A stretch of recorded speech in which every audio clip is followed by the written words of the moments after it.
Hello! I will be guiding you through Clip Studio Paint today and showing you how I personally use this program and have everything set up. This video is sponsored by Clip Studio, but it has been my main art program for years and I'm really happy to be bringing you guys this video. So this here is the default layout of Clip Studio Paint, but you can arrange the palettes however you like. To get started, I'll show you how I arrange it for myself. To move any of the windows, just click and drag on them and drop them wherever you like. To get rid of any windows you don't need, drag them out and click the X. If you need to get a window back, you can get it from this menu here. So now I'll speed things up and arrange the interface.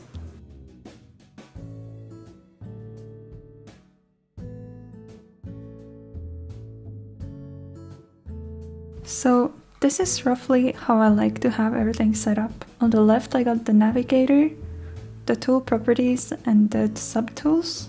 On the right I have all the color related stuff. I don't really use anything aside from the color wheel, color history, sometimes these sliders and sometimes this color set. This here is the quick access where I've made custom shortcuts. I'll show you how to do that as well. Auto actions are also here, it's related to the quick access.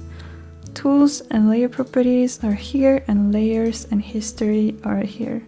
Oh, and remove the timeline because I'm not really doing animation.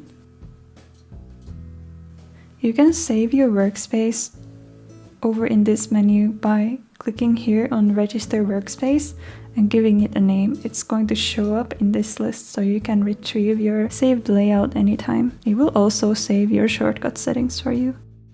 So let's make a new file. These are the settings I normally start out with and the settings I've used in the drawing that I'll be working on today. To get started, let's look at the preferences first and then shortcuts. There's a couple of important ones, such as here, under File you can enable autosave right here, enable canvas recovery, and set the timer for how often you want it here. Under Performance, you can set the amount of undo steps that you have, so the amount of times you can press Ctrl-Z before it runs out of steps to undo. And make sure that this virtual memory path is on a drive that has some free space on it. And as a side note, there is a light theme to Clip Studio as well, and a slider to fine-tune it. Next, a quick word about shortcuts. You can find your shortcuts over here in the shortcut settings and the modifier key settings. I recommend you get familiar with these as you learn the program and change them to what feels comfortable for you. So I do want to give a special shout out to a couple of shortcuts, such as the shortcuts to change brush size can be found right here. Under Options, Brush Size Palette, and also the pop-up palette. I've bound these keys to my tablet pen, and with this feature I'm able to call forth a temporary color wheel or a temporary brush window, so I don't need to move my arm to the side of the screen all the time. So those were under Shortcut Settings and Pop-up Palette. Some more shortcuts can be found in the modifier key settings, and these are only for keys such as Ctrl, Alt, Shift and so on. I have swapped out the eyedropper and the object from Ctrl to Alt because I use the eyedropper shortcut a lot and I feel like Ctrl is a lot easier for me to press than Alt, so you can do that here too if you like. But do look through this menu because here are a lot of very useful shortcuts that you might not have known about before. Next, I'll briefly go over the panels and what they're here for. So the navigator, I basically just use as a thumbnail view of my drawing. I don't really use these buttons because I have shortcuts for all of them, but they're for flipping, rotating and moving your canvas. Here under Tool Properties, you have settings for your tools, and subtools are different options for your tools. This color stuff is for picking your colors or for seeing your color history. Quick access are my personal shortcuts. Speaking of that, let me show you how to make them. So to make your own quick access shortcuts, you go here, create a new set. Let's make a new set. So set 2. So let's say you want to add a button here to make a new layer, because let's be honest, the button over here is kind of small. You right click the menu and go to quick access settings. And in this menu, you can find all the things that you can add a button for. It's pretty similar to the shortcut settings menu. So making a new layer would be under layer and new raster layer. So if you click it and click add, it's going to appear here. But let's say you want a button for making a new clipping layer, and that's more than one action that you can't find in the menu that I just showed. You can actually do that by using auto actions. Now, this is kind of more advanced stuff, but I wanted to show this anyway because when I was learning how to do this, I had a bit of trouble finding information, aside from the official Clip Studio website. So to make a new auto action, you click this button, give it a name, new clipping layer, and then you click this red button and it will start to record what you're doing. So let's click this, make a new layer, and then press the clip to layer below button here. And now we're done, so let's click this stop button. So there you have an auto action for making a new clipping layer. You can double click it to check that it works. So double click it and a new clipping layer shows up. Perfect. So to use this as a button in your quick access menu, go ahead and right click to go to the quick access settings again. And in this menu, go to the auto actions. Find where you saved it. It's probably in the default category unless you made a new category. And find the auto action that you made. And now you can add it to the menu here. And there we go. Now I can make a new clipping layer with just the press of one button. You can also change how these are viewed here on the menu by going here to view. I have it on tile for columns because it suits my screen size well. But you can have a list too, for example. And now this actually applies to most of the menus you have in Clip Studio, such as the color history. From this menu in the corner, you can change the size of the tiles. You can also do that over here in the brush menu. Here, change the view of the brush selection, as well as the layers. You can change the size of the thumbnail and how it displays. So let me go over all of the tools next. Here we have the zoom tool and the hand tool. I use these pretty much all the time. The shortcuts for them are C for zoom and H for hand, but you can also use them using spacebar and control spacebar. Oh, and under the move tool, there's also the rotation tool, which is normally bound to R, I believe. The operation tool is primarily for dealing with 3D layers, or with timelines, or vector lines. This move tool here is for moving the contents of your layer, but I don't really use this because using Ctrl T for transform lets you do the same thing, except also being able to resize and skew whatever you've selected. So next are the selection tools. Selection tools that let you select a certain area and then you can only interact within that area you selected. So now that I've selected this square, I can only draw inside this square. Here you have all the buttons for the things you can do with this selection. The most useful one is probably this bucket here to fill the selection. But another useful one is Ctrl-Shift-I for inverting the selection. So then you can interact with everything except the part you initially selected. The auto select tool is another way to select things, not manually, but it can automatically select a range of colors, for example. On the next line here, we have the pencil, pen, airbrush, and brush. These are all your drawing tools. I highly recommend looking through these menus here, the subtool menus, and trying out all the different ones. See what the program has to offer and what you like the best. The pen tools are particularly nice for doing clean line art, and the airbrush for doing really soft shading and gradients.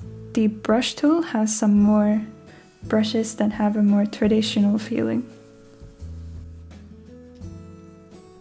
The eraser lets you erase. Yeah, that's pretty self-explanatory. But I should mention, you can also erase using the brush tool by selecting this transparent color here. So what you're painting is not a solid color, but transparency. The eyedropper tool can pick any color straight from your canvas. So say for instance, I wanted this exact gray from this end of the brush stroke. I could get it with the eyedropper tool. And as I mentioned before, you don't have to click this. You can just hold down Alt while you're using the brush tool, but I've changed it to Control personally. Now the blending tool, or specifically the blur tool within the subtools of the blending tool, is one of my favorite tools within Clip Studio Paint. It lets you make really nice soft edges. Because you can set it here to increase the intensity of the blur based on how hard you're pressing down on your pen, you can make really nice gradual soft edges. This decoration tool here has all the fancy decorative brushes. These are really fun, so do look through these as well. There's all kinds of stuff like plants, special effects, flowers, patterns, you name it. Next up, we got the gradient tool. You can make nice gradients. You can also customize your own gradients here. And of course, you can download other people's gradient sets as well, as you can brushes and pretty much anything else from the Clip Studio assets. So next, the bucket tool.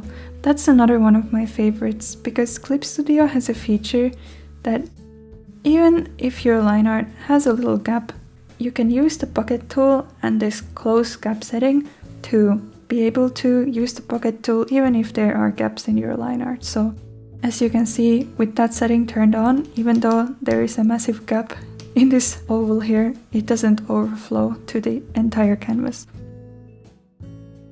And using this tool here, the figure tool, you can make straight lines, boxes, perfect circles, any of that stuff. So if you happen to need a perfect circle, go here, pick the ellipse, hold down Shift, drag it out, and there you go. But I should also note that you can make straight lines also using the brush tool, and then you just click somewhere on your canvas, hold down Shift, and then click again somewhere else. Like that. Now the ruler tool is also great. The perspective ruler is especially great if you like drawing backgrounds. But a less known feature is the symmetrical ruler. You actually have this thing that you can set it to cut your canvas somewhere in half, and then whatever you draw will appear on the other side. Next up, this tool, this frame tool, and the speech bubbles. They're for creating manga. I don't really use them, so I won't go too much into them. Text tool is for text, of course. And lastly, this correct line tool is for dealing with vector lines. So I'll show this to you guys in a second after I explain what vector layers are. So layers. You can think of them as like a stack of paper. Whatever is on the top of the list will be the top paper, and on the bottom paper. So if I were to click this button to make a new layer, paint something in on top of this scribble here, it will naturally be on top, and if I move this one now below the layer with the black scribble, it's going to be below. So if you think of them as stacks of paper, you'll be good. These normal layers can also be called raster layers because what you're doing is basically coloring in individual pixels. Now on a vector layer, on the other hand, you're not coloring in individual pixels, but the program is saving each line as like data. So if you draw a line, you can edit this line in any way you want by pressing Ctrl and then dragging these points. There's also something useful you can do with the eraser tool. Now here in the settings, if you select this middle one, erase up to intersection, it's going to erase the vector line all the way up till the point where it meets another line. So if you have something like this, you can simply do this and you'll get a perfect cross. So thanks to these features, vector layers can be great for line art. Now this tool that I skipped over before, this you can use to further edit your vector lines. So for example, this correct line width tool, you can click here to thicken or narrow the line and set the amount of pixels at a time that it takes away or adds to it. So then if you just select this tool and go over your vector lines, they'll get thinner. So if you're unhappy with your lines, you can use this tool to edit them. I personally don't do line art with vector layers just because I'm used to sculpting the lines as I go in this way with the eraser, which you cannot do with the vector lines. So that's all personal preference, but it's a very useful feature that's good to know about. When you're dealing with vectors, you're also not going to lose any quality when you edit the lines. You can skew them, make them smaller, larger.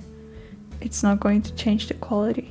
Another very useful feature of layers is the clipping layer function. So it's this button right here, clip to layer below. I even have a button for it in my quick access menu like I showed before because I use this feature so much. So what it does is makes it so that whatever you draw on this layer is only going to show up right on top of the layer that it's clipped to. So you cannot go outside the bounds of that layer. But if you unclip it, now you can see what I actually drew. But when it's clipped, it's only going to show right on top of that black scribble. A similar thing can be achieved by using the transparency lock here, which makes it so that you cannot interact with any of the transparent pixels on this layer, only the pixels that you already colored with something, like so. Masks are also something I use sometimes when I want to hide something, but I don't want to delete the actual data in case I want it back. So you can use a mask by painting in with this transparent color once you've selected the mask. It's going to essentially just erase. But here's the thing, you've erased it on the mask, and if you ever want it back, you just go back to the mask, pick any solid color, and you can get it back. So that's all I wanted to say about the technical stuff. Let's start painting. I'll explain my process as I go and show you the tools and features in action. I'll start off with just a rough sketch of my character. In this stage, I often use Ctrl-T to transform my sketch and move some parts around. I first pick the lasso selection tool, select an area, circle it, then do Ctrl-T, and then move it around. If you hold down Ctrl while you're transforming a selection, you'll be able to skew the selection, not just resize it.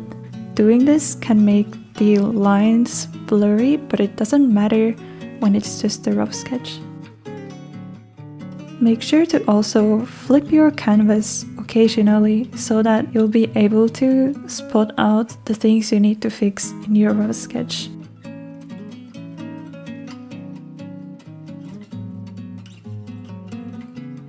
So over here, I'm using the airbrush to color in the background. To start off coloring the character, I normally make a flat base with a gray that's slightly darker than the background. Slightly lighter would do as well, as long as you can make out the silhouette After that's done, I just start adding in the flat colors. My sketch layer is set to multiply so that the colors from underneath the sketch show through. Also here, I made an adjustment layer, specifically the color adjustment layer. So you can make those by right-clicking a layer and going to New Correction Layer. And here you have all the different adjustment layers that you can make. These are not layers that you can paint on, but layers that will change the look of the existing painting. Using the color balance layer, I added more blues and more magentas to my rough colored sketch, so it works better with the environment that I'm going for here. And then it's painting time. Enjoy the time lapse.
This part is where I consider the rough sketch to end and the polishing part to start.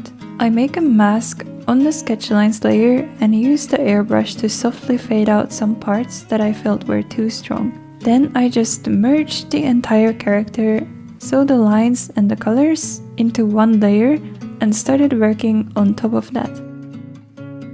This part where I'm starting to polish the drawing is so much fun for me. I've recently moved to this kind of workflow because the traditional way of going from sketch to line art to flat colors to shading with tons of layers felt too restricting and slow.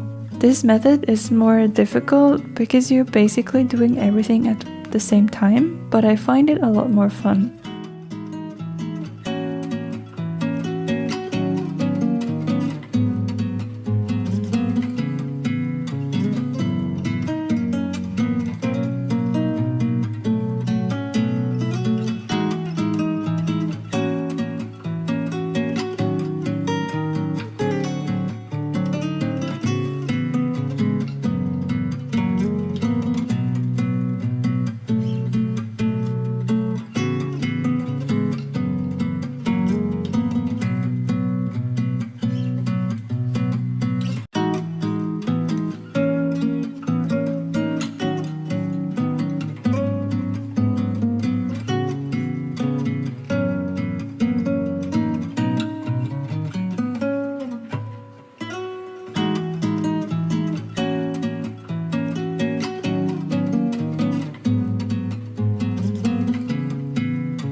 So from this point, I kept going for another hour and a half due to my perfectionist self being hard to satisfy with something rough and painterly like this. And looking back at it now, I really should have just stopped right here. The progress after this point doesn't really improve the art anymore. I do still like the final results, of course, but I'm not gonna have you sit through that part where I'm just nitpicking and making it worse. So I'll skip straight to the end to show you guys the way I did the final adjustments to finish this drawing.